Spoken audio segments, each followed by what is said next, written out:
Okay, good morning, everybody. Welcome to this meeting for League City Toastmasters. My name is Scott Livingston. I'm the president of League City Toastmasters. Alicia, would you please give us your name and your Yes, I am title? Alicia Lamborghini West. I am the Vice President of Education of this club. Thank you, Alicia. You're welcome. How about Megan? Please introduce yourself. Good morning, everyone. I'm Megan Lemaster, and I am the Vice President of Membership for the League City Toastmasters. All right, thank you, Megan. Let's see, I know Elizabeth had to step away for a minute. Renee, would you please introduce yourself?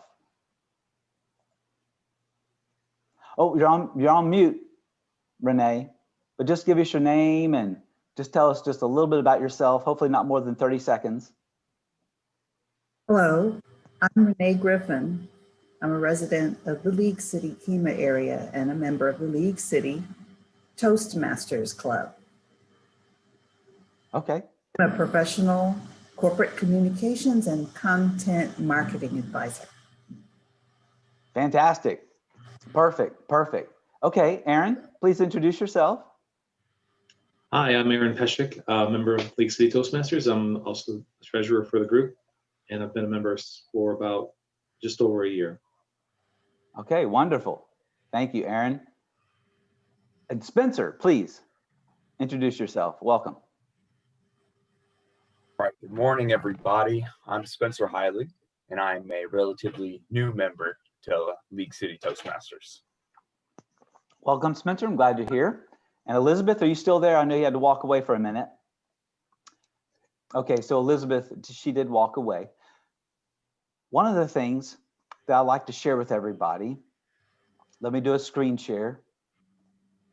And let me go to what we call the Toastmasters Promise. This is something which is really important to every Toastmaster. And that is, as a Toastmaster, we promise to attend club meetings regularly, prepare our projects to the best of our ability, to prepare and fulfill meeting assignments, to provide fellow members with helpful, constructive evaluations, to help the club maintain a positive, friendly, and constructive environment for all members to grow, to serve as a club officer when called upon to do so, to treat our fellow members and guests with respect and courtesy, to bring guests to the club meeting so they can see the benefits of being in our club, and to adhere to guidelines and rules for all Toastmasters programs, and to act within Toastmasters core values of integrity, respect, service, and excellence. So that just is a little reminder about why we're in Toastmasters and what we do, and that is on our application form when we become Toastmasters. So I'm glad everyone's here. We're going to have a loaded meeting, and at this time, I'm going to give the meeting over to our Toastmaster. One of my concerns is that I think our Toastmaster is Kelly, if I remember correctly, and I don't think Kelly's here. So who's going to be our Toastmaster for today's meeting? I wouldn't mind doing it. I just need to pull up the script. Okay. I'll tell you what. Okay, go ahead. Well, right. Sometimes anyways, let me email it to you, okay? Give me just half a second. And just to everybody that's listening, that's why it's important for everybody to show up for meetings and fulfill the roles, because then we gotta take time out to fill the role, and that just makes it tough on everybody else. I think you'll have it, Spencer, in about 30 seconds. I'm going to get it real quick. Give me just half a second.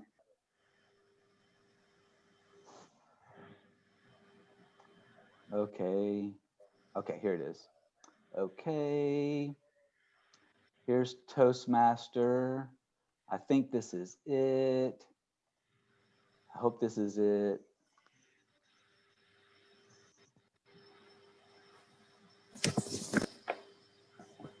All right. Hopefully this is it, Spencer. I didn't spend time opening it up and looking, but it says Toastmaster, so I think that's it. So everybody, what we're going to do is that Spencer is going to be the Toastmaster. We're going to support him. And if we have to, we're going to muddle through it. We've got 3 scheduled speakers today. And at the end of the day, that is most certainly what we need to do. So as the Toastmaster, Spencer will introduce all the roles. We'll go through all the roles. Then we'll go to the speakers.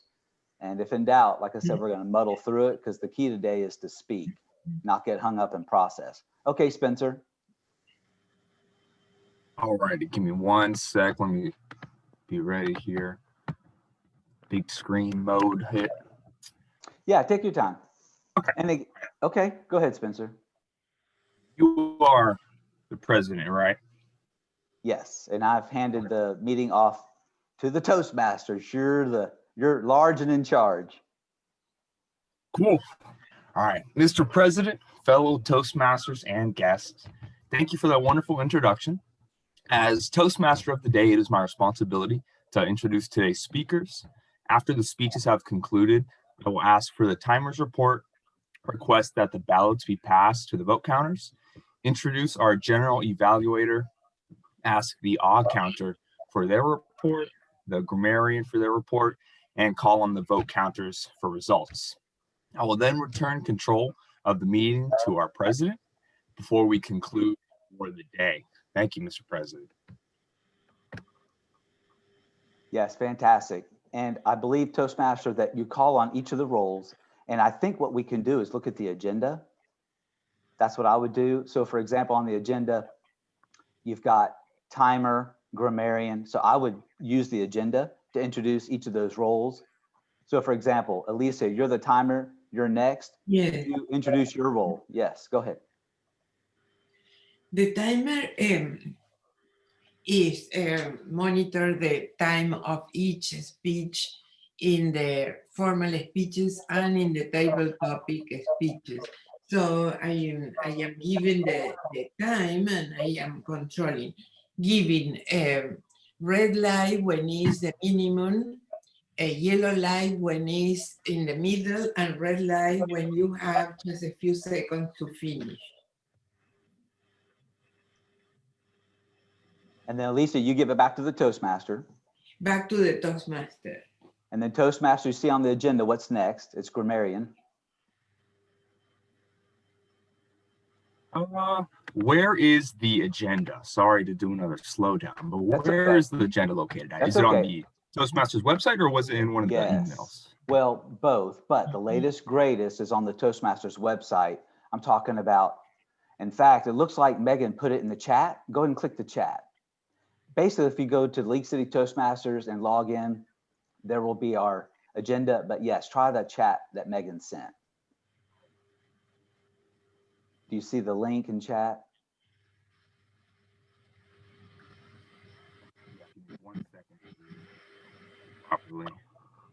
I'll tell you what, I'm the grammarian. Let me go next. Okay, guys. So as the grammarian, my role is to introduce the word of the day and encourage its use by all participants. I will note who uses the word of the day correctly or incorrectly. So while I'm talking about the word of the day, I will say that the word of the day is obfuscate. Obfuscate. O-B-F-U-S-C-A-T-E. Obfuscate. It means to, it's a verb. It means to render obscure. In other words, hard to see. It means to make something unclear or unintelligible. It means to bewilder or confuse someone. So for example, the eclipse of the sun, or the eclipse of the moon, excuse me, will obfuscate the sun's light. The eclipse of the moon will obfuscate the sun's light. Obfuscate. And I will again listen to word usage and grammar and note any awkward or misuse of the English language that makes the English language difficult for us to understand, and I'll be looking for incomplete sentences or grammar. Back to you, Toastmaster. Right. So I'm still attempting to upload the agenda. And who is it that I'm supposed to introduce next, if you remember off the top of your head? Grammarian, I think. Ballot counter. I can't.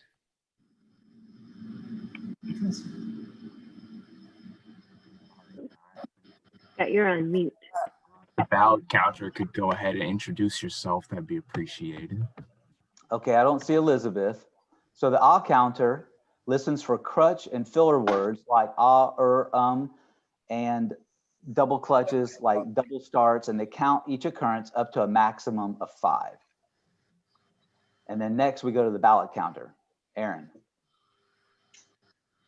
Hi, as the ballot counter, I will use your votes to determine today's winners of the speaking categories of prepared speaker, table topic speaker, and evaluator. To vote, you can use the chat feature and message the vote directly to me on who you want to select as the winner for that category that we're addressing at that time. And if in case of a tie, I will cast a vote, and that's the only reason I would cast a vote during this process. And that's it. Thanks. Back to you. Toastmaster. Do you see the agenda, Spencer? Having to, I don't think I've ever logged into the League City Toastmasters website, and it Okay. not attached to my other one, so I have to make an account with it. Okay. So at this time, let's just move along. And what the Toastmaster would do is introduce the first speaker. Okay, that's going to be Alicia Lamborghini West. She's our first speaker. And the title of her speech, which by the way is 5 to 7 minutes. She's at level 3, 5 to 7 minutes. And the title of her speech is A Turning Point in My Life. So here's the introduction. 20 years after that time, I will present on what happened and how it became a turning point in my life. Welcome to the podium, Alicia Lamborghini West. Thank you, Scott. Somebody has to take my time because I am the timer. I got it. Okay. Whenever you're ready. Okay, good morning, fellow Toastmasters. Today I am going to talk about this topic that I already presented, a turning point in my life. Actually, the turning point in my life is something pretty personal, and I am glad to share with you. It is 20 years from this point. November 2000 was the event that changed in many ways my life. I have to make some story. When I was in my late 40s, I was diagnosed with a very serious disease that is hypertrophic cardiomyopathy. That disease is a kind of congenital disease, and it's about that the heart grows internally. So the ejection part is reduced when the heart pump, that ejection part is reduced more and more. The doctors couldn't explain why this didn't interfere with my normal life. When I was young, I was a champion of tennis, a very energetic, intense sport, but I didn't have any problems. Anyway, at the beginning of November 2000, I started feeling bad. What I remember was not really bad, was kind of tired. One night I had a high fever, but the next morning I was okay. On November the 9th, I went to the doctor, and he said, you are in a bad moment, you have to stay here at the hospital.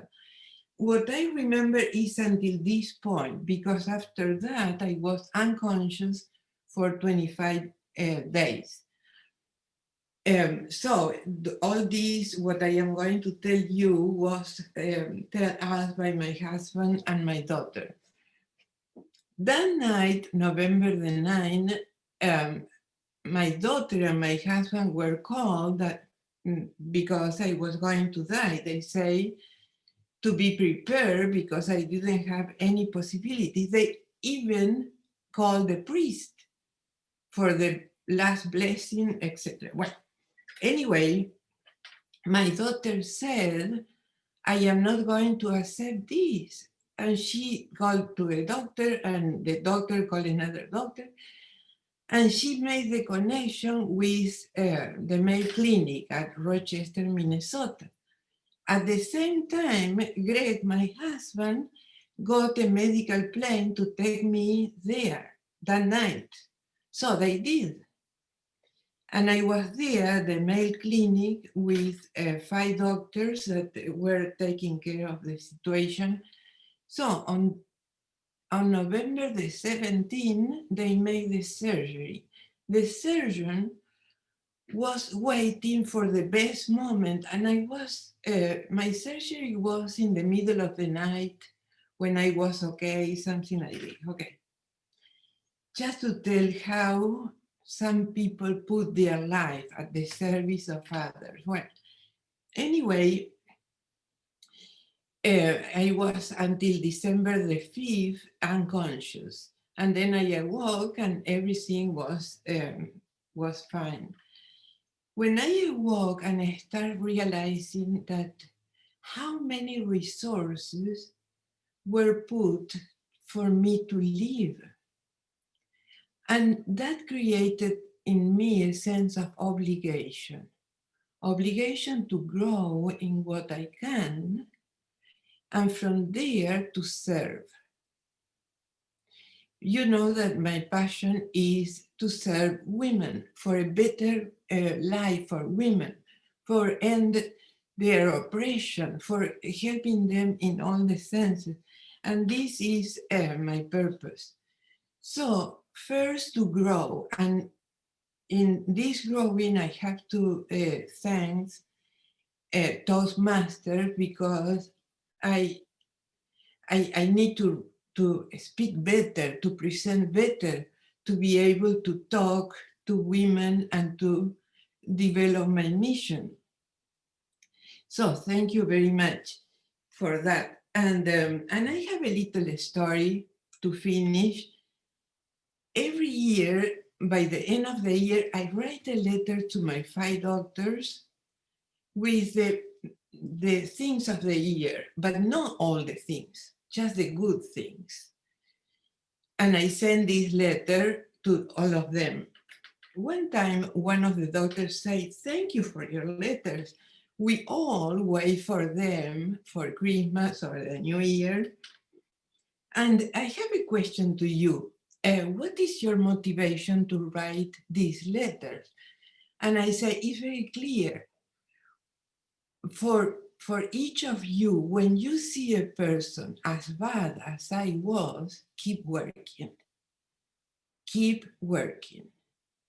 Thank you very much for your attention, and thank you for being able to share this special memory with you.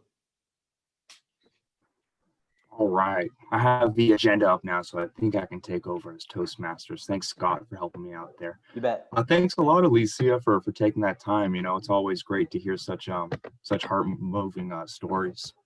All right, our next speaker is going to be Scott, and his speech is called "Why Should We Be Thankful for Economic Development?" So, Scott, if you're ready, go ahead. Yes, thank you. And by the way, guys, this is 5 to 7 minutes, and please start when I pause and then start speaking. Good morning, Toastmaster members, and guests. So I've got a rhetorical question for you. It's like a brain teaser. Why do we call money dough? Because we all need it. Also, got a little quick story. There were 2 kids, brother and sister, in the kitchen one afternoon after school, and they saw one cookie. And that one cookie, it wasn't this big. This is just so you can see it. They had one cookie on the countertop in the kitchen. And so just by raise of hands, how many of you guys have kids or nieces or nephews, or if you have grandchildren? Raise your hand. Okay. So rhetorically speaking, what do you think happened? Do you think they found a knife and then got a ruler and measured it and carefully cut it in half, and each got exactly the same size, and then they each ate their half, and they were happy, and they were giggling and laughing, and then went to go watch TV, and then they were happy, and their mother, who was sleeping, you think they let their mother continue to sleep peacefully? Well, I've got kids, and let me tell you, that ain't what happened.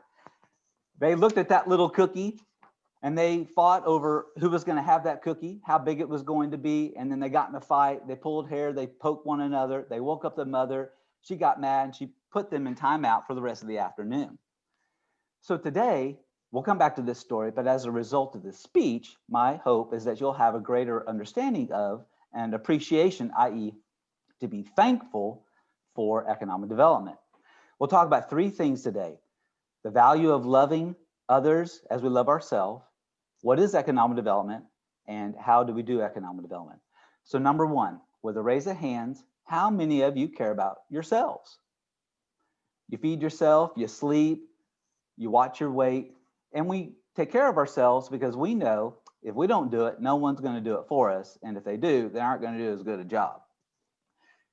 And we know about karma. Karma is basically the consequences for our actions, okay? And if you've ever heard the phrase, what goes around comes around, do unto others as you would have them do unto you. We hear those phrases, and what it means is that everything is interconnected. And our selfishness hurts everyone, including ourselves, okay? That's number one.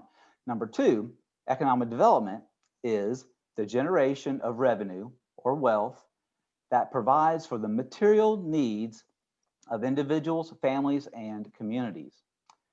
Number three, how does economic development work? Economic development focuses on getting and keeping money or revenue in a community by working to get and keep strong businesses and jobs that put money in citizens' pockets. So economic development also promotes shopping local, because shopping local supports local businesses and keeps more money in the community.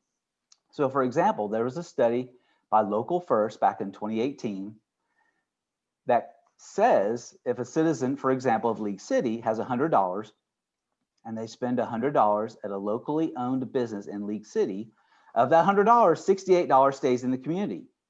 If that same citizen takes $100 and spends it at a non-locally owned business, so for example, at a national retail chain in League City, $43 stay in League City. If that same citizen takes $100 and goes to Baybrook Mall or goes to Texas City to spend the money, we don't get any sales tax off of that. And in terms of income, the only income that we get is the income that a citizen who lives in League City maybe works at that store at the mall and brings money home, okay? So in order to support local businesses and bring more money into the local economy, economic developers, they seek to attract tourists and shoppers to come to our hotels, stay in our hotels, spend money in our restaurants, shop in our stores. And that all creates money for those businesses, hotel tax, and also sales tax. Economic development also seeks to get and to keep commercial businesses that will generate a lot of tax revenue through sales tax and property tax. That's money for the community. Now, we also have to have room in the community for residents, schools, neighborhoods, and churches, because they obviously comprise the community. So we seek to find a symbiotic balance between how much residential development we have versus how much commercial development we have. They need each other. It's got to be symbiotic. So we seek to attract and require all forms of development, residential and commercial, that generates net positive tax revenue for the community. We want development that benefits the community rather than individuals or groups. We also want development that diversifies our tax base in the community so that we'll be resilient to withstand natural disasters, economic downturns, and things like pandemics. We also ensure that all development is in the best interest of the community, and we seek a balance. One of the reasons we do this is it's commercial provides jobs and revenue, but also residential, for example, provides only 2 sources of tax revenue for a community, whereas commercial provides 7 sources of tax revenue for the community. So you got to have commercial to offset the residential and help keep the taxes low. These efforts result in good balance and generating money for the community to pay for infrastructure and services that the citizens expect. And it provides for a sustainable way of life that gives us what we need and want, but also keeps taxes low. Therefore, we should be thankful for economic development, providing these material needs for individuals, families, and communities. So in conclusion, let's go back to our story. You had a brother and sister that were in the kitchen. They saw one cookie on the countertop. But instead of fighting over that limited resource, that one cookie, they said, hey, let's get on the internet. They found a recipe.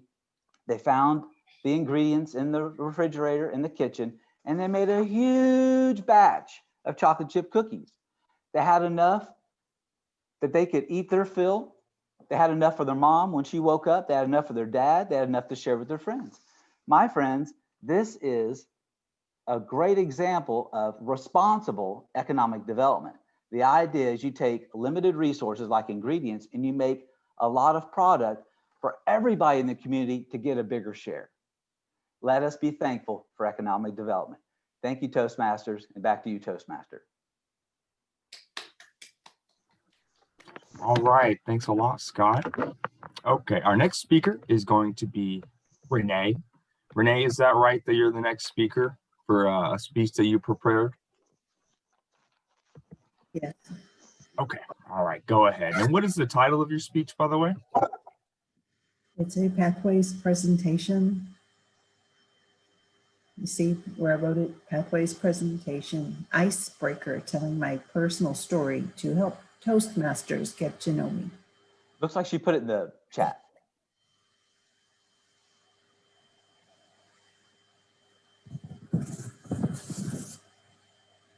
Good morning, Toastmasters. I'm Felicia Renee Griffin, and I go by Renee. I'm an innovative, self-starting, and enterprising corporate communicator. With creativity and strategy, I craft compelling stories and leverage multi-channel media communications to amplify messages aligned with measurable business goals and objectives. It all started when I grew up on Long Island in the suburbs of New York City, and my lifelong dream was a career in journalism. After graduation from Syracuse University, I worked as a news reporter and anchor for NBC network affiliated TV stations in the South and the Midwest. I came to Houston and joined the startup all news TV station KNWS until it shut down about 4 years afterward.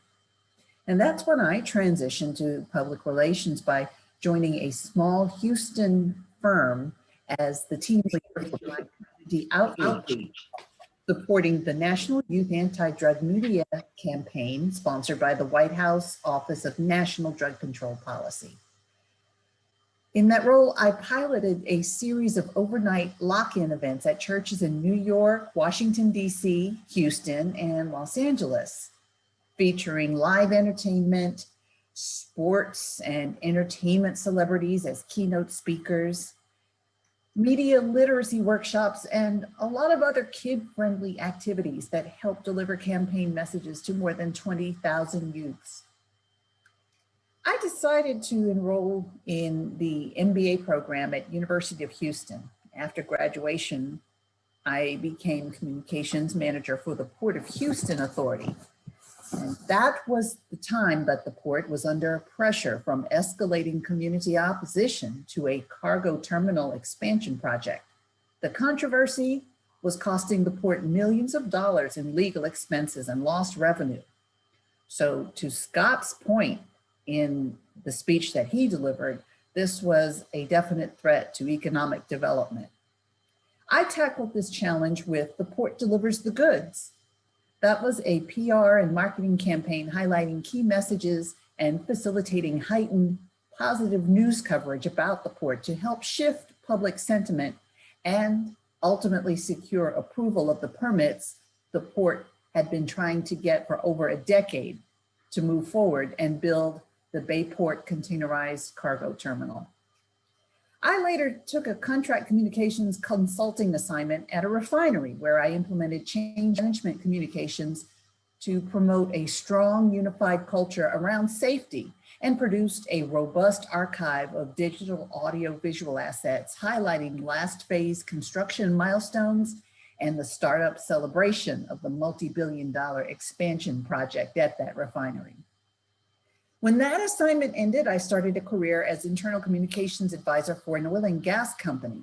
I was responsible for day-to-day creation and production of content for the internal website, employee newsletters, digital signage, and various communications supporting individual and team projects and business initiatives around health, safety, environment, change management, asset dispositions, as well as about 3 or 4 rounds of workforce restructurings and layoffs due to the global drop in oil and gas commodity prices. Plus, I handled digital transformations and smart technology rollouts to field production sites and the massive relocation of hundreds of employees into a new high-rise corporate center. I earned several internal awards and commendations and consistently good annual performance reviews. Then I was assigned to a new supervisor who advised me to improve my performance within 90 days, despite 7 years of positive performance reviews by my previous supervisor. I enrolled in company-sponsored training programs and accessed helpful resources through the company's employee assistance program. I also hired a home health service to assume responsibilities for my terminal cancer-stricken mother. In September 2019, 90 days following the advisory, the supervisor terminated me. The fact is, he took this action to obfuscate his personal bias against me. In February 2020, my mother passed away. In March 2020, a lot of opportunities shut down because of COVID-19. When I get job interviews, recruiters and managers always say that I have a wealth of talent and experience. I have been focusing on boosting my resume with a lot of professional development and training for certifications. I also started a blog and a weekly podcast, and I do a lot of auditions for projects that need professional voice talent. When I'm in a good mood, I like to cook, do gardening, ride my bicycle, attend concerts and theater performances of dramatic plays when we're not in quarantine. And I also enjoy reading books and magazines, especially Vanity Fair magazine. Thank you, Toastmasters. It's a pleasure to have this platform to speak with you this morning. Awesome. Thanks so much, Renee. Appreciate you taking the time out to prepare that. Okay, so I believe next I'm going to be calling on the timer to give the reports on how Scott, Renee, and obviously you are the timer. So whoever it was that timed Alicia, could you let us know how it was that she did in keeping to her schedule? Hey, just real quick, I know we have 3 speeches that we need to evaluate. I don't know, help me out, Elizabeth. Do we have time for impromptu speeches, or do we need to reserve the next 25 minutes for evaluating our 3 speakers? Evaluators have 2 to 3 minutes each, and they are all timed. Therefore, if each evaluator speaks for 3 minutes, that's 6 minutes long. And it's 9:04. That would bring us in time. It just depends on how long the table topics are. So if we do 3 table topics, max. And table topics are 1 to 2 minutes, so you're good there. Yeah. So Toastmaster, I would propose we do 3 table topics because I think we have time.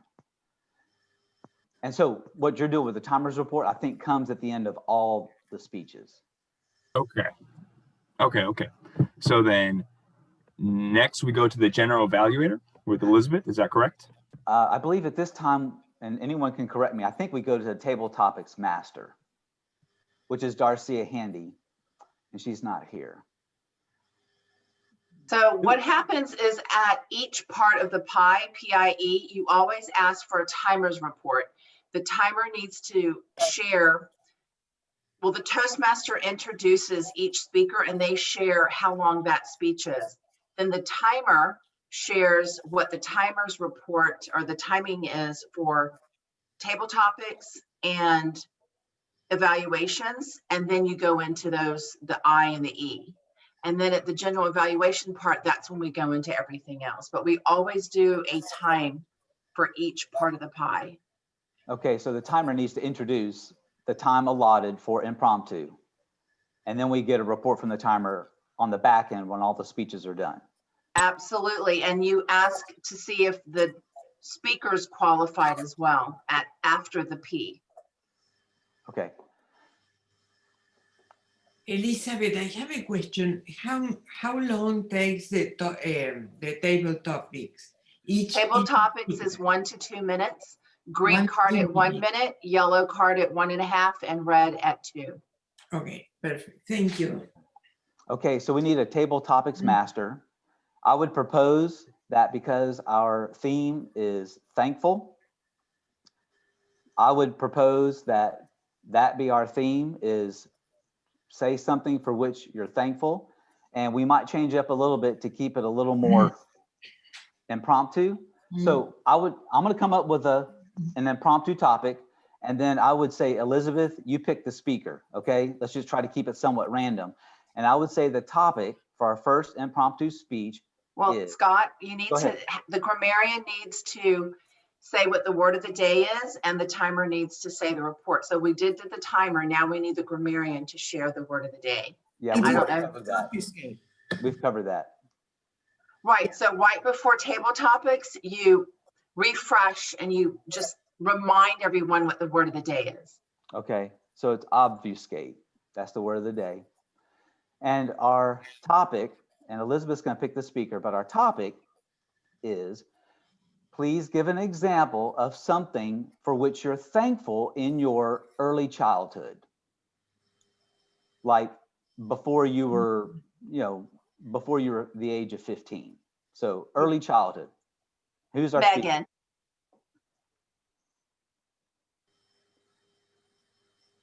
Something I am thankful for in my early childhood would be growing up surrounded by my family. I spent my very early childhood in a tiny village near the Canadian border in New York State. And we lived in the same town as my grandmother and my aunts and uncles and cousins. And we really got to spend a lot of good quality time just surrounded by our family.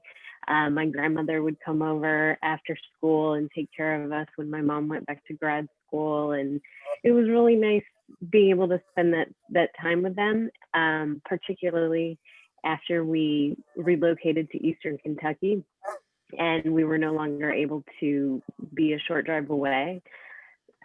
Especially the older, as you get older and older, you really grow to appreciate that time and just being around those people and getting to create those memories with all the older members of your family, especially as time goes on. I become more and more grateful for that time that we got to spend with them. That's it. Thank you. Okay, fantastic. Okay, so the next topic is to talk about a time in college. So early adulthood for which you're thankful, an experience for which you're thankful in early college or early adulthood. Elizabeth? Who's our Aaron. speaker? Aaron. Aaron.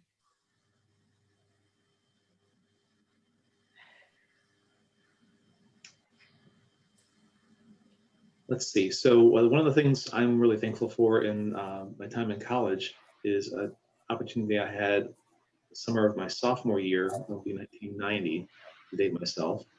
I went to New Jersey, Ocean City, New Jersey, as part of the Campus Crusade for Christ.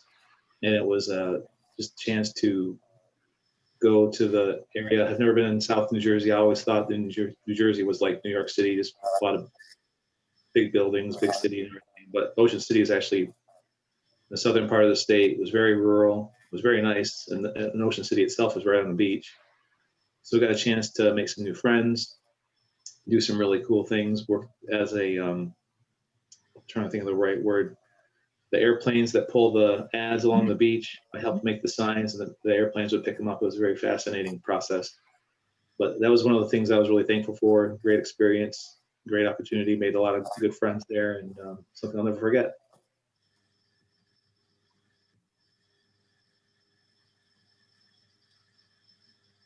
Okay, thank you, Aaron. Fantastic. Okay, one more. I'm gonna throw you a curveball, okay? And then Elizabeth's gonna pick the speaker. Please talk about something during your life for which you hope or will be thankful when you are 80 years old. Please. Alicia. Oh, thank you. What I am thankful is for my family. I have a little family. It's my husband, my daughter, and my grandson. One, and one. But they are all doing well and all together. So even if we are not going to have Thanksgiving together because obvious reasons, we are together in many things. So this is going to be when I am 80 years old, I am going to say, thank you very much that I have such a wonderful little family.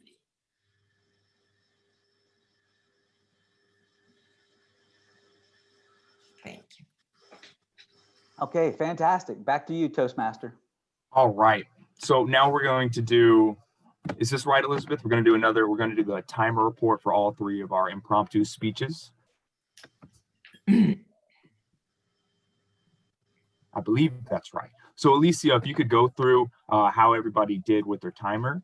And Okay, Yeah. now wait a minute. I think based on what I heard Elizabeth say earlier, I think we're now going into the evaluation period, right, Elizabeth? So now the timer is going to say, okay, this is the amount of time that the evaluators have to speak. Is that right? Elizabeth, you're on mute. Okay, Spencer, since you're Toastmaster on the agenda, it'll tell you here that right after table topics that you return and you call for a timer report for table topics. And then we vote for best table topics, and then you call on the general evaluator. That's at 9:13 a.m. where it says Toastmaster returns. yes, ma'am, got it. Okay, All right. great. So Alicia, if you could share how the speakers did on their timer reports. Yes, Scott was on a schedule on 6:57, so he has 5 to 7, so he's fine. And Renee was 5:40, so she's okay because she was 4 to 6. And the three, well, I don't know myself, but the table topic speaker were on time. Very cool, thank you. And what about the impromptu speaking as well? Were you able to get the time for them, keeping it from 1 to 3 minutes? Yeah, they were on time. Yes. Okay, thank you. And I'm not sure how to start the survey type thing, just for us to vote who it was did best on the first speeches and who it was that did best on the general. Scott, would you be able to make 2 of those surveys for me? If we don't have a poll, then we send the votes to the ballot counter. Who is Through the chat. Aaron, you're the ballot counter. Give us instructions what you want. So in the chat, just select chat, select me. You're going to send a direct message to me. Put the name of the person and then the category, speaker, table topic, and then send me your vote. Make sure it's to me directly.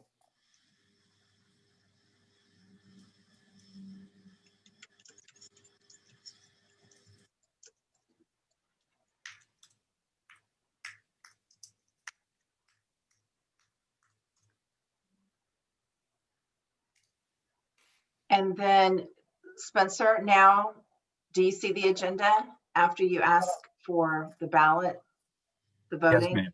Do we go over those at the very end, or are we going to go over those? Yes, we announce winners at the end. Okay. Did you ask to vote for the speakers? Yes, ma'am. So, Okay. I think everybody should be sending Aaron the votes for the first 3 speeches and then for the table topics as well. That's correct. Yeah, I asked for both in this series of chats. All right. Next, Elizabeth, we're going back over to you as the general evaluator. Okay, thank you.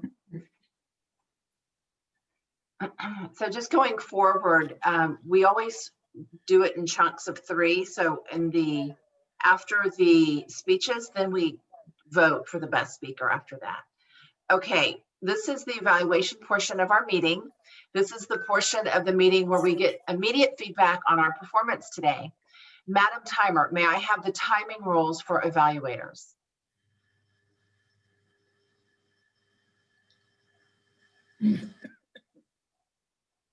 No, I don't. I'll help you out, Alicia. The timing rules for evaluators are 2 to 3 minutes. At 2 minutes, you have a green card. 2.5 minutes is a yellow, and at 3 minutes is a red card. Okay. Thank you. Perfect. Now we will hear speech evaluators give evaluations of today's prepared speeches. Then I will give my general evaluation of the overall meeting. Our first evaluator is, and I don't know because the agenda does not seem to be correct today. I have here that the first evaluator is Darcia, but Darcia is not here today. So can you tell me who evaluator 1 is? It says on the agenda, Darcia was evaluator 1. Who took Darcia's place? Doesn't look like anybody took her place. So we don't have an evaluator for the first speaker? I was taking notes on it because I saw that I was an evaluator and I wasn't sure if I was supposed to do all 3. So I could do her evaluation. Okay. I'm also doing Scott's, or if we wanted to pick on Aaron or well, if you have to take notes when they speak. So if you took speaking notes, Scott, then I would highly recommend you go ahead and do the evaluation, Spencer. Thank you. Okay. So Alicia, I thought she did very well. What she excelled at is, I think whenever you speak, Alicia, you have good vocal tonality. You speak very interestingly, and it's easy for people to not get bored listening to you speak. What I wrote is, when you speak, it is naturally interesting and you connect well to the audience. You aren't monotone or boring with your speaking, and you put good natural pauses and have good vocal tonality. What I said that you may want to work on is, I thought you could have gotten to the main point of how your sickness made you find a purpose of giving back in your life. I think you could have cut back on the time that you were explaining your sickness beforehand and spent that time talking more about the emotional and mental impact that this experience had on you, and just going more into depth about, why it is that this was such a impactful thing and how it is more, how it affected you more. And I thought that would have been a little bit more interesting, a little bit more of a persuasive, connecting speech. And then lastly, to challenge yourself, to just try to keep eye contact with the camera more, to try to really just stare at the camera, or to stare at your people who are listening as much as you can. Thank you very much, Spencer. Our second evaluator that I'm looking at on the agenda is Spencer again for our second speaker. Spencer, is that correct? Okay, back to you, Spencer, for evaluation number 2. Thank you. So I thought you excelled in the same area that Alicia excelled, with good vocal tonality. And it's always very interesting to hear you speak. You're not monotone, you're not boring at all. I also really liked your printed material. That was a great way to keep the audience interested, entertained, and connected. So that was great. What you may want to work on is, depending on what exactly the purpose of your speech was, I thought that, as a young person, I don't really know too much about what it means to give back to the community. I don't really know what it means about why it is that this is important. And I thought maybe you could have allocated a little bit more time in your speech to not only talk about, how it is that we give back to the community, but in what ways this benefits us. Why is it that I should, care so much about League City tax dollars, because especially where we live, we sort of go all over the place. So it's not like we're strictly stuck to League City. So I thought that it would have been good to know, and it could have been useful to express that a little bit more about, why it is I should be caring about giving back to my community, specifically League City. And then to challenge yourself, I would say maybe, I couldn't really think of anything at a time because you did do really good. I would say maybe try to variate your speaking patterns a little bit more. I think that it sounds good and there's variation within how you speak, but I think your patterns are very similar. And I think it sort of is the same pattern over and over again. I'm not sure if that quite makes sense, but I think that it would be helpful to have more like pauses implemented or a change in your tone. That way there's a larger variation besides for second to second variation. I'm not sure if that makes any sense though.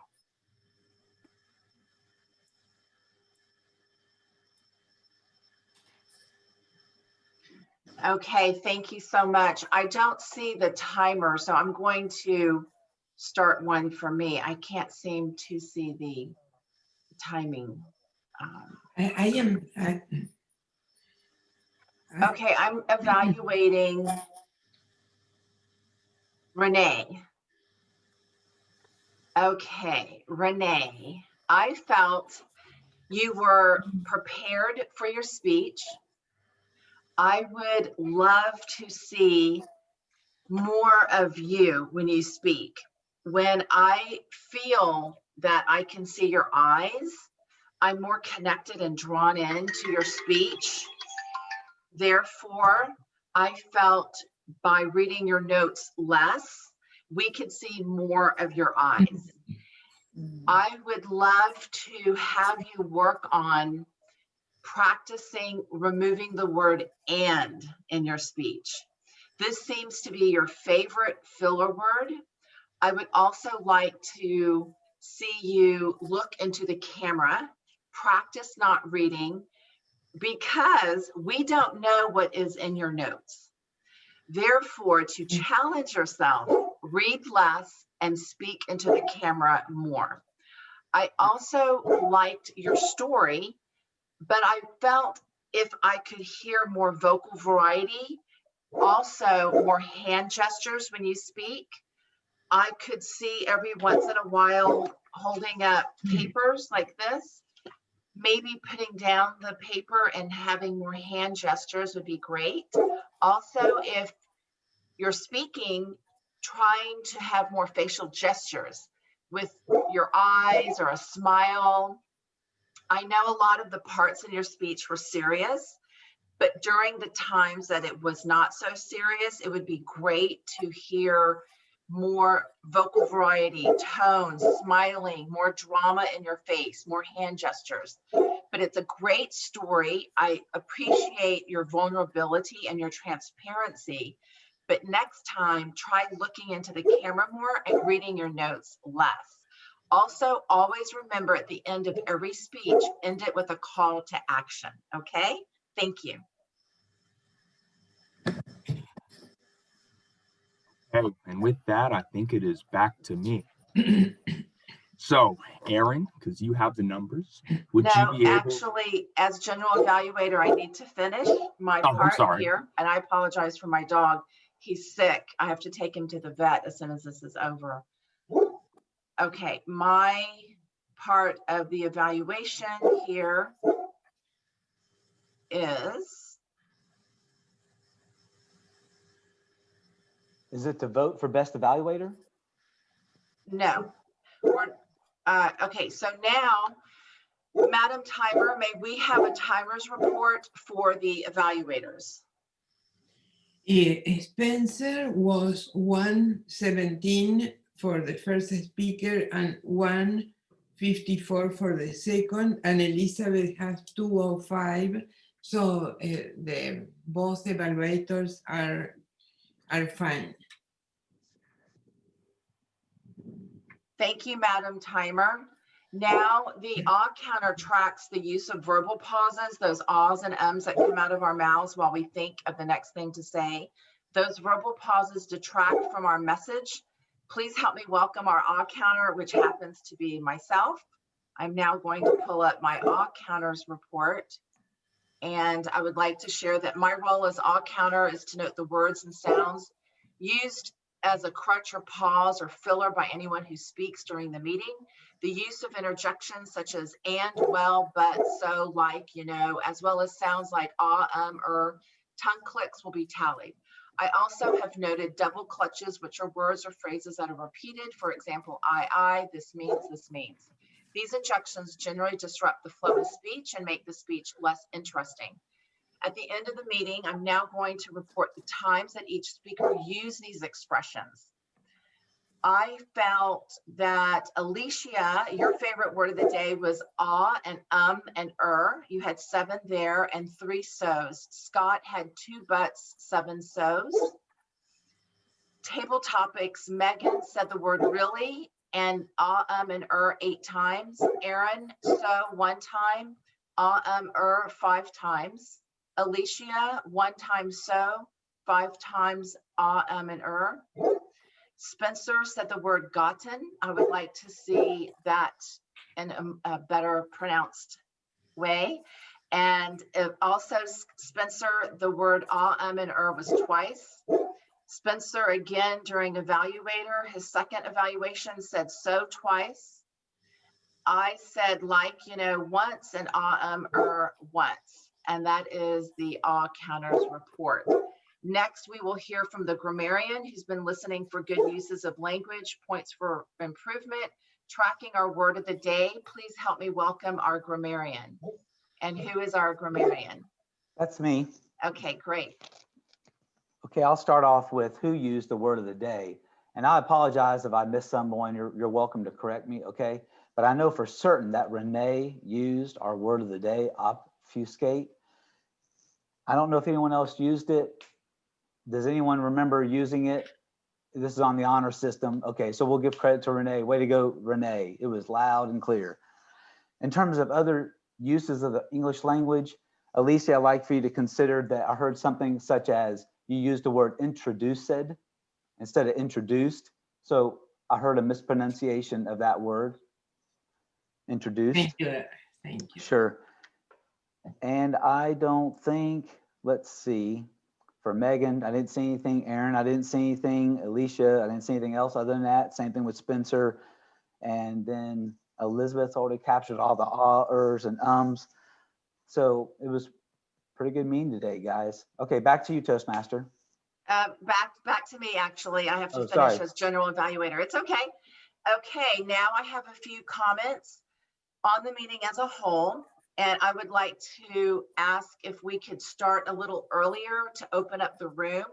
I tried for 15 minutes trying to log in, starting at 8:15, and I could not get in. I was trying on my cell phone and my desktop. So if we could try to open up the room a little earlier, we don't have to spend so many minutes when the meeting starts to scramble for roles. That's something that I would like to see as general. So you're talking about getting inside from the waiting room, or you mean getting into the waiting room? Okay. Into the, it just kept saying the host will let you in. Okay, got it. Yeah, I started at 8:07, but you're right. I didn't let the waiting room open until, got it. And I would like to have the agenda updated before the meeting starts. It was confusing as a general evaluator trying to figure out who was who. For example, some people aren't here that were still on the agenda. That would be nice to have. Overall, I felt that those who did show up and filled roles, some taking on more than 1, 2, like myself taking on 3 roles, we do what we have to do to make it a good meeting and make sure all the roles are filled. I applaud this group today for having 3 speeches. That's a track record. So congratulations for that. And I just said the word so and twice. I'm putting that on there. Thank you again for those who are here and stepping into roles, especially at the last minute, specifically for Spencer taking on a Toastmaster role. Wow. Congratulations, Spencer. That's it. Back to you, Mr. Toastmaster Spencer. All right, thank you. New experience. This agenda sure was helpful, though. Glad I could get that. All right, Aaron, if you could present our awards for best speakers. We need Sure, to vote on best evaluator as well. Oh, okay, okay. right, So I let's can, all send him another message real quick for best yeah, while those evaluator. votes for the evaluator coming in, I can announce the winners for speaker and table topic. So Renee, sorry about that, I just said so, caught myself. Best speaker by vote is Renee for this meeting. And then for table topics, Megan is the winner of our table topics for today's meeting. And if I'll turn it over to you for a brief moment, Spencer, and I'll tabulate the evaluator votes real quick. Stand by.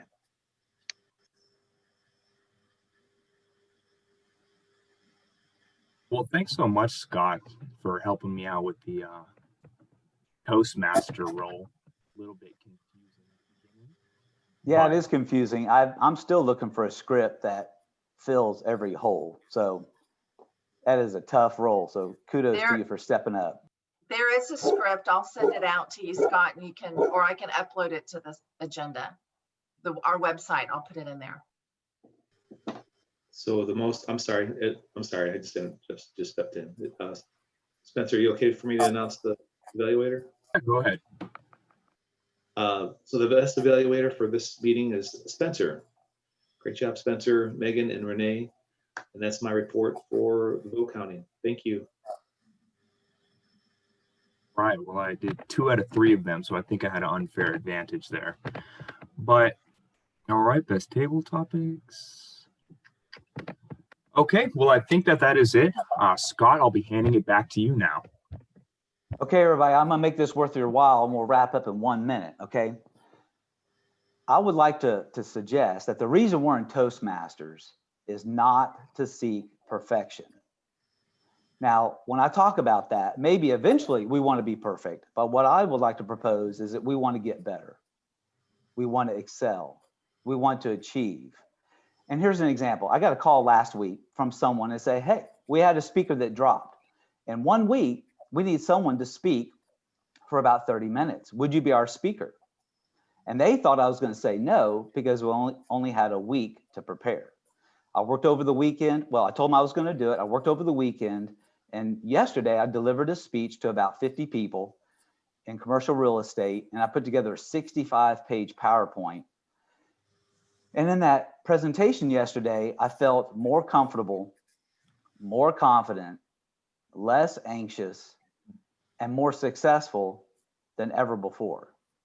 Now, most certainly, I attribute that feeling and that success, if you will, to my experience in Toastmasters. I had people coming up and say what great speech that was. They all wanted a copy of it. They were really excited. But again, I attribute all that success to my experience in Toastmasters. So my recommendation is take all the good, learn from the bad, but don't get hung up on the negative. It's about not perfection now. It's about achieving perfection, which means that a lot of times we're going to get better even when we don't know we're getting better. Take the takeaways for what they are, opportunities for growth, but don't get hung up in the negative or criticisms. Just let that go. We're in Toastmasters to get better. And then I want to underscore what Elizabeth said. It's important for us to participate, to attend meetings, to fulfill roles. As you guys can tell, when people don't show up and they don't let us know in advance they're not coming, it just makes it a little more awkward. Next time, I'll let people in the waiting room earlier so we can kind of scramble and fill roles in advance. And we'll continue to get better. But thank you for Spencer for stepping up. Thank you for everybody for fulfilling the roles. Thank you. We had 3 prepared speeches today. We had 3 impromptu speeches, and we're only 4 minutes over.